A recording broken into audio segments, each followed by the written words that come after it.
सभी आत्मज्ञानी पुरुष जो आप कितनों से मिली हैं? मैंने कईयों के बारे में सुना है, जैसे जैसे कृष्ण या मोहम्मद या राम या ईसा मसीह, बुद्ध, सभी आत्मज्ञानी महापुरुष जो इस धरती पर हुए हैं, उनके जन्म या मृत्यु का कुछ जिक्र है। और जब शिव की बात आती है, जैसा कि आप कहते हैं और मैंने पढ़ा भी है कि वो स्वयंभू थे, और मैं अक्सर आपसे सवाल पूछती हूँ कि क्या वो हवा में गायब हो गए? और शायद ऐसा ही कुछ हुआ। यहाँ तक कि जिन महिलाओं से उनका विवाह हुआ, उनके साथ उनके बच्चे भी पैदा नहीं हुए। और वो कम से कम आप उन्हें जनसंख्या के लिए दोषी नहीं ठहरा सकते।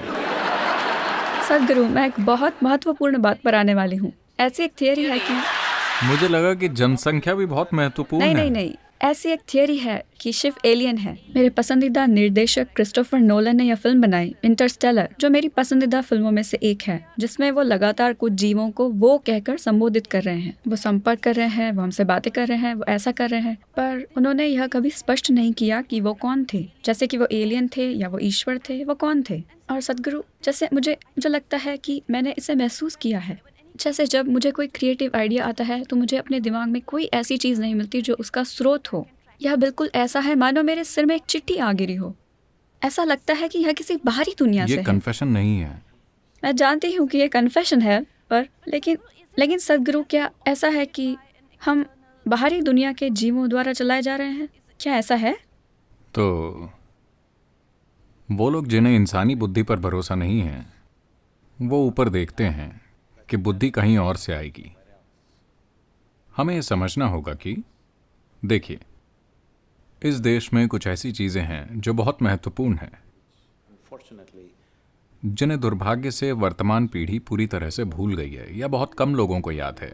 और बाकी की दुनिया में कुछ जगहों में उन्होंने पहचाना, बाकी जगहों में ये नहीं है। बात बस इतनी है कि यहाँ हमने ऐसी चीजों को इस तरह से समझा। उदाहरण के लिए योग में हम आपकी रीढ़ को ब्रह्मांड की धुरी कहते हैं। हम इसे मेरुदंड कहते हैं, यानी ये ब्रह्मांड की धुरी है। ब्रह्मांड क्या है, कृपया इसे समझिए।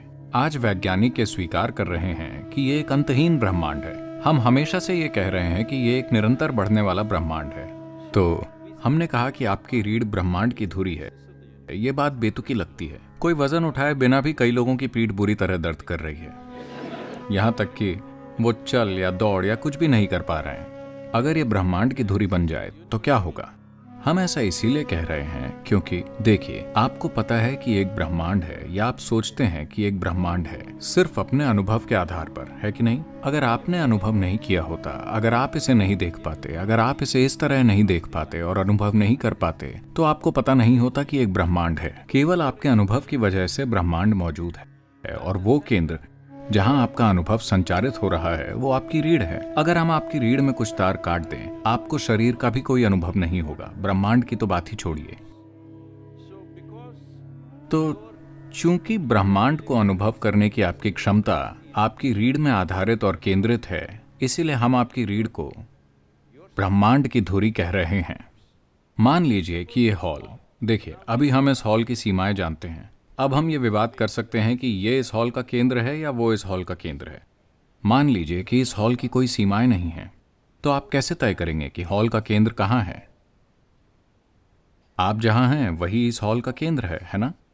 इस आधार पर एक मनुष्य के लिए हमने एक पूरी संभावना विकसित की कि कैसे न सिर्फ इन चीजों पर भरोसा करें, लेकिन इसे एक जीवंत अनुभव बना लें।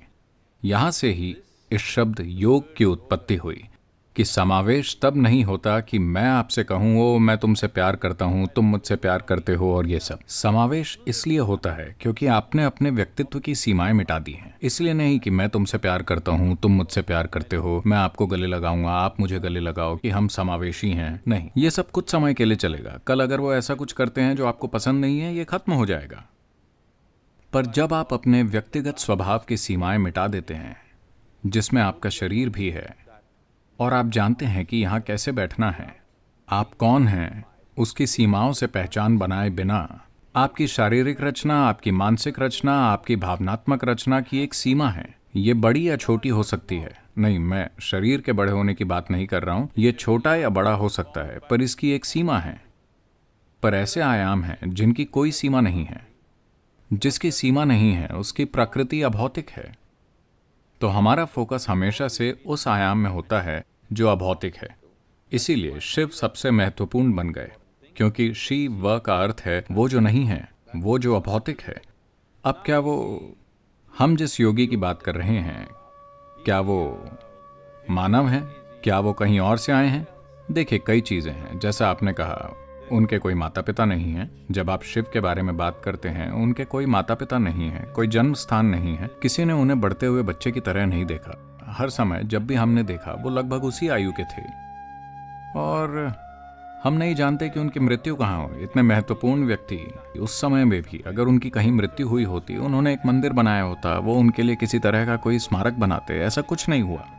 तो कोई जन्म नहीं है, कोई मृत्यु नहीं है, कोई माता पिता नहीं है, कोई भाई बंधु नहीं है। ऐसा कुछ नहीं है जिससे सिद्ध किया जा सके कि वो यहाँ थे। क्या इसका मतलब ये है कि हम ये मान ले कि वो कहीं और से आए थे? जरूरी नहीं है। पर अगर आप कहानियों को देखें, ये बहुत आम है कि शिव को यक्ष स्वरूप कहा जाता है। इसका मतलब है हमेशा यक्ष यानी ऐसे जीव जो इंसान नहीं है, लेकिन ऐसा माना जाता है कि वो इस धरती के प्राकृतिक वातावरण में मौजूद रहे हैं, जंगलों वगैरह में। हम जिन्हें भी किसी तरह के जीव या प्राणी या आप जो भी कहना चाहें, जो स्वभाव से मनुष्य नहीं हैं, तो गाथाओं में कई बार आप देखेंगे कि कई सारे गीतों में और दूसरी चीजों में शिव को यक्ष स्वरूपा कहा जाता है। तो ऐसी कई चीजें हैं जो इशारा करती हैं, लेकिन ऐसा कोई खास सबूत नहीं है कि वो कहीं और से आए थे।